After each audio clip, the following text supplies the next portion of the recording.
சாமி. ஆமா, ஓடப்போரண்டி முடிச்சு அது கலந்து நிக்கிற அந்த காளைக்கு மானமா திக்கிற காலம் வந்தாச்சு. ஒத்தையா நிக்கிற அவன் கட்டையா மாறி உன் வம்சம் வளர்க்க போறாண்டி, உன் வம்சம் வளர்க்க போறான். சாமி, என் வம்சம் வளர்க்க நான் என்ன செய்த சாமி? சொல்லு சாமி. நீ சொல்ற மாதிரி இவனுக்கு நான் உடனே கல்யாணத்தை முடிச்சிடுறேன் சாமி. ஆமா, கல்யாணத்தை முடிக்கிற.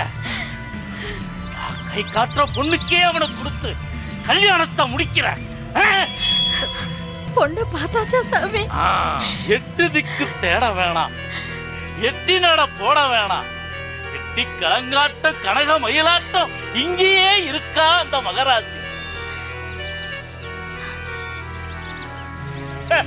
செல்லி அவன் பேரு.